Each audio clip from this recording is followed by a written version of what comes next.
రండి, ఇదే మన ఇల్లు. ఇల్లుబాయ్ ఏంటిది మాయ గొంతులా ఉంది? అరే ఏంటి మాయా అప్డేట్ ఇచ్చేసారండి? చూసారుగా, వీడు మా మేనల్లుడు. ఈవిడ మీ పెద్దమ్మాయి అండి? మా పనమ్మాయి. రేయ్, నీ కారు కీసు అల్లుడు గారికి హ్యాండ్ ఓవర్ చేయి. అల్లుడు గారా? అవునరా, అలాగే నీ ఏసీ రూమ్ కూడా అల్లుడు గారికి ఇచ్చేయి. నేను ఎక్కడ పడుకోవాలి? ఈ ఇల్లు ఎవరిదిరా? మంది. మరి నువ్వు గేదెల తోటలో పడుకున్నా ఎవరు అడుగుతారు? ఎవరు అడగడానికి వీలేదు. గేదెలు ఇబ్బంది పడతాయి. మా ఇల్లు మా గేదెలు మా తోటి మా ఇష్టం. సరే సరే, నీ ఇల్లే నీదే. తరా అల్లుడు గారికి కావాల్సిన ఏర్పాట్లన్నీ నువ్వు చూడమ్మా. మీరు వెళ్ళి రెస్ట్ తీసుకుంటారు, వెళ్ళండి. మీరు రండి. ఏమండి? ఎవరిని?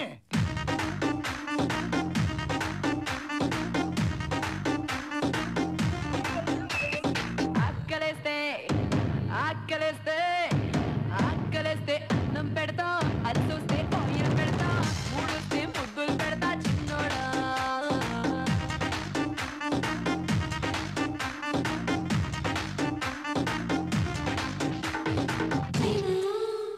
ఏమండి? మళ్ళీ ఎవరిని? ఏం కావాలండి? నాకేమవుతుంది? పర్లేదు, మొహమాట పడకుండా అడగండి. మీరు ఏది అడిగినా చేస్తాను. నువ్వు చెప్పరా. ఇక్కడ చూడు పాప, నేను చెప్తాను. ములక్కాడ బిర్యానీ, ములక్కాడ పులుసు, ములక్కాడ ఎగురు, ములక్కాడ పచ్చడి. ఆయనకు అంత ఇష్టమా? నాకు కూడా. ములక్కాడతో అన్ని కూరలా? నాకు అర్థం కావట్లేదు. ఫిగర్ కి అర్థమైందిలే. నువ్వేంటే వాడు అడగకుండానే అన్ని ఇచ్చేసాను? ఏంటో అల్లుడు గారిని చూసిన దగ్గర నుంచి అభిమానం పొంగుగా వచ్చేస్తుంది. నేను కూడా అల్లుడుగానే కదా, మరి నా మీద పొగురాదే? బుల్లబ్బాయ్, మార్కెట్కి వెళ్ళి ములక్కాయలు పట్టురావా?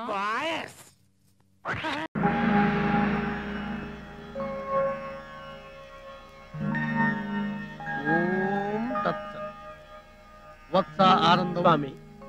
కొన్నాళ్ల పాటు మేము తీర్థయాత్రలకు వెళ్ళదలుచుకున్నాం. ఇన్నేళ్లుగా భక్తి శ్రద్ధలతో సేవిస్తున్న నీకు ఏదైనా ఒక వరం ఇవ్వదలుచుకున్నాం. కోరుకో నాయనా. ఎందుకు స్వామి? నాకు మా మామగారు ఇచ్చిన భార్య, దానికి నేను ఇచ్చిన కొడుకు, పెద్దలిచ్చిన ఆస్తి, ప్రొపరేటర్ ఇచ్చిన ఉద్యోగం అన్నీ ఉన్నాయి. ఇంకా నాకు ఏ వరాలు వద్దు స్వామి. ఓం తత్సత్. తప్పు నాయన, నీకు వరం ఇవ్వాలని మనస్ఫూర్తిగా సంకల్పించుకున్నావు. దానిని నువ్వు తిరస్కరించరాదు. ఏదైనా ఒక వరం కోరుకో నాయనా. మీరు మరీ అంత మొహాట పెడుతున్నారు కాబట్టి తప్పనిసరి అడుగుతున్నాను స్వామి. ఎదుటి వాళ్ళు మనసులో ఏమనుకుంటున్నారో అది నాకు తెలిసే వరం ప్రసాదించండి స్వామి. ఆనందం, ఎదుటివారి మనసుల్లో ఏమనుకుంటున్నారో నీకు తెలిస్తే నీ పేరులో ఉన్న ఆనందం తప్ప వేరే ఆనందం నీకు తెలియదు నాయన. ఆ వరం తప్ప ఇంకేదైనా వరం కోరుకో. వద్దంటున్నాడంటే అది చాలా పవర్ఫుల్ వరం అయి ఉంటుంది. వద్దనకూడదు స్వామి. నాకు ఆ వరమే కావాలి స్వామి. ఓం తత్సత్. చెయ్యి పట్టు నాయనా.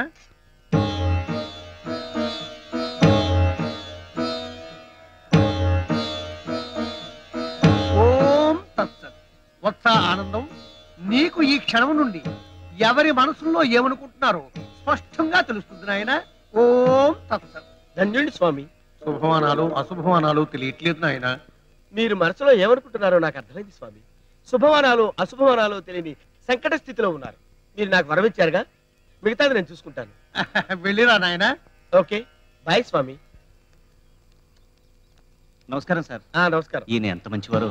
ఈయన ఉద్యోగం ఇప్పించబట్టే ఇంత హ్యాపీగా ఉన్నాను. ఈయన 10 కాలాల పాటు పచ్చగా ఉండాలి. వస్తాను సార్. ఇలాంటి విషయాలు తెలిస్తేనే ఎదుటివాడి మనసులో ఏముందో తెలుసుకునే వరం సంపాదించింది. నేనేమైనా పిచ్చోడేంటి?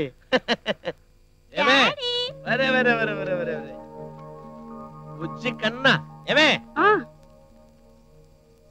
చూసావా, రాజాలా ఉన్నాడు. అన్ని నా పోలికలే. అమాయకుడు ఇంటికి రాగానే బుజ్జిగాడిని ఎత్తుకుని తెగ ముద్దులాడతాడు. బుజ్జిగాడు తనకు పుట్టలేదని తెలిస్తే ఏమైపోతాడో పాపం. ఏంటి అంటున్నావు? అబ్బాయి నేనేమనలేదండి. పైకేమనలేదు, లోపలేమనుకుంటున్నావని. లోపల నేనేమనుకోలేదండి. పిచ్చి పిచ్చి వేషాలేసేంటో నరికేస్తాను. నువ్వు లోపలేమనుకున్నావు? అక్షరం అక్షరం నాకు వినపడింది. చెప్పేమనుకున్నావు? బుజ్జిగాడు అచ్చం మీ పోలికే ఉన్నాడని అనుకున్నానండి. అలాగే అనుకున్నావా? నిజమేనా? అవునండి, మీ మీదొట్టు. అలా అనుకున్నావా? మరి నాకు ఇంకోలా వినపడింది ఏంటి? కొత్త వరం కదా, వాడకంలో పడితే క్లియర్ గా వినపడుతుంది. ఏది ఏమైనా ఈ వరం ఉన్న సంగతి ఎవ్వరికి చెప్పకూడదు. తెలిస్తే మనసులో మాట మార్చేస్తారు. వెళ్ళి అన్నం పెట్టు. ఎందుకు పనికి రాకపోయినా అందుకు మాత్రం రెడీ. కొత్త వరం కదా, ఇంకా అరగాలి. వస్తున్నాను. బాబాయ్ గారు, బాబాయ్ గారు, నీ తండ్రి ఎవరది? నేనేనండి. వారి మా మూర్తి గారి సైన్మా కంటే జబర్దస్త్ సైన్మా తీస్తున్నా. నడుమ గిట్లా నువ్వు వచ్చి ఖరాబ్ చేసినావు నీ సారీ అండి, వీళ్ళు మా అమ్మ నాన్న, నేను ఇక్కడ ఉన్నాను వచ్చారు. సూరి వాళ్ళ నాన్నగారమ్మా. నమస్కారం అండి. నమస్తే. ఈయన మా నాన్నగారు. ఆ? ఏడీనా వారి ఏంది అది నువ్వు కచేరీలోకి ఇట్లా తాళం వేసేటోడివా? అదిగో అక్కడే పొరపాటు పడ్డారు తమరు. నేను గత జన్మలో ఏదో ఒక వాయిద్యం వాయించడంలో గొప్ప ప్రావీణ్యం కలవాడినని నా చిన్నతనంలో ఓ కోయిదరు చెప్పాడు. అప్పటి నుంచి ఆ వాయిద్యం ఏమిటో కనుక్కోవడం కోసం కనపడిన ప్రతి వాయిద్యం వాయించేస్తున్నానన్నమాట. గట్లనా? ఇక్కడ ఈ తాళాలు కనపడ్డాయి, వాయిస్తున్నాను. నమస్కారం అన్నయ్య గారు. నమస్కారం. ఇందా కాఫీ తీసుకోండి. మీ గురించి మా సూరి చెప్పాడు. రౌడీ రాణి కూడా ఇచ్చినవులే. రౌడీ రాణే? ఆవిడెవరు? గదేన్వయా, ఇప్పుడు నీతోని ఒక పోరు రాలే. పోరే? కంగారు పడకండి అన్నయ్య గారు, మా ఆయన అందరినీ సినిమా పేర్లతోనే పిలుస్తారు. రౌడీ రాణి అంటే మీ ఆవిడని ఆయన ఉద్దేశం. ఆవిడ గారికి కూడా ఇచ్చానండి. మంచిది పో. ఇందవా ఏంటిది? ఇప్పుడు మీ మొగుడు పెళ్ళంనిద్దరు కాఫీ తాగిండ్రలే, దాని తాలూకు బిల్ అన్నట్టు. గదేన్వయా, డిస్ట్రిబ్యూటర్లు ఇచ్చే డెబిట్ నోట్ అనుకో రాదే. ఏమి రాదే? లేలే నేను పైసలు తాన జరంత నిక్కచ్చిగా ఉంటానన్నట్టు. ఇదిగోండి, మేం మధ్యాహ్నం మీ ఇంట్లో భోజనాలు చెయ్యం. గదేంద్వయా? భోజనానికి 16 రూపాయల చొప్పున బిల్లు వస్తుందేమో అని భయం. తమరు డబ్బు దగ్గర చాలా నిక్కచ్చాడు మనిషి కదా. అవుమలా, నేను పైసలు తాన బరాబర్ ఖచ్చితంగా ఉంటా. ఏమిటండి ఏమన్నారు? డబ్బు దగ్గర ఖచ్చితంగా ఉంటానన్నా? అవుమలా.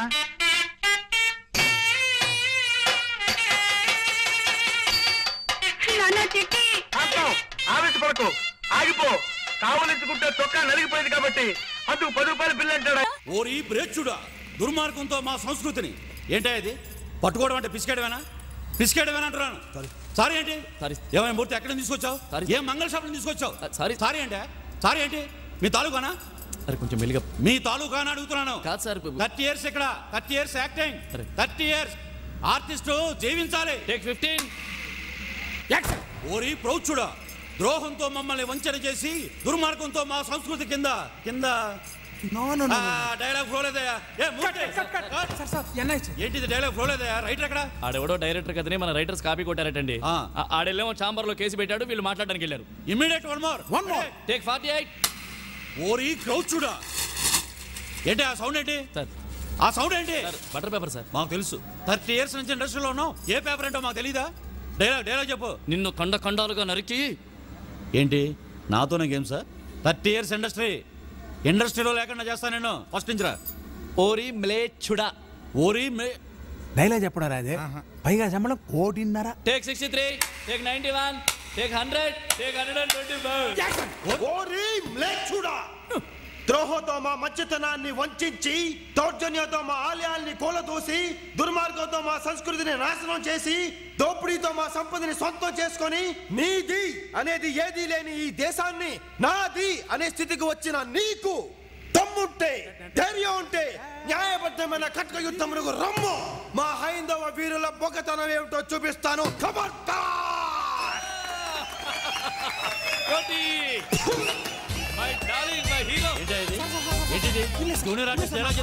వీళ్ళందరి చేత క్లాస్ కొట్టిస్తావా? నీ సంగతి చూస్తా, నీ సంగతి ఇండస్ట్రీలో లేకుండా చేస్తా.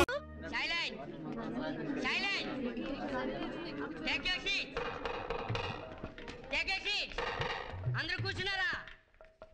నేనే మీ బాటిల్ లెక్చరర్ని. గుడ్ మార్నింగ్ చెప్పండి రా. Good morning sir. రెస్పెక్ట్ ఇవ్వడం తెలియదు, కూర్చోండి.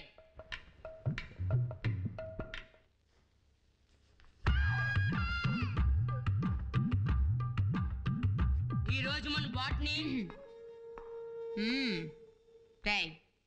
నిన్న జాయిన్ అయ్యా, ఇవాళ లెక్చరర్ అయ్యా, రేపు ప్రిన్సిపల్ అవుతావా?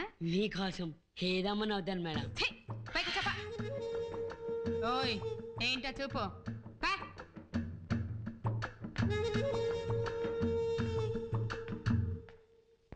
అధ్యక్ష కూర్చో. అయినా బీకామ్ లో బాట్నీ ఏంట్రా? కన్ఫ్యూజన్ లో ఉండి అలా రాశాను మేడం. జాయిన్ అయిన 2వ రోజే కన్ఫ్యూజనా? అవును మేడం, ఈ కన్ఫ్యూజన్ ఇప్పుడు కాదు మేడం. చిన్నప్పుడు ఇన్స్పెక్టర్ అవుదామని స్కూల్లో జాయిన్ అయ్యాను మేడం. అప్పుడు మీలాంటి టీచర్స్ అశోకుడి గురించి, అతని గొప్పదాని గురించి చెప్పారు మేడం. అసలు అశోకుడికి ఇన్స్పెక్టర్కి ఏంటి సంబంధం? అప్పుడు మొదలే మేడం నా కన్ఫ్యూజన్. నేనే కాదు మేడం, మొత్తం మా యూత్ అందరికీ కన్ఫ్యూజనే. ఇంట్లో అమ్మలేమో డాక్టర్లు అమ్మంటారు, నాన్నలేమో ఇంజనీర్లు అమ్మంటారు. నువ్వేంటి అవుతావో అని ఎవ్వరేం అడగరు. కన్ఫ్యూజన్ కాక ఏంటి మేడం వస్తుంది. రేయ్ ఎక్కువ మాట్లాడావనుకో పిసికేస్తా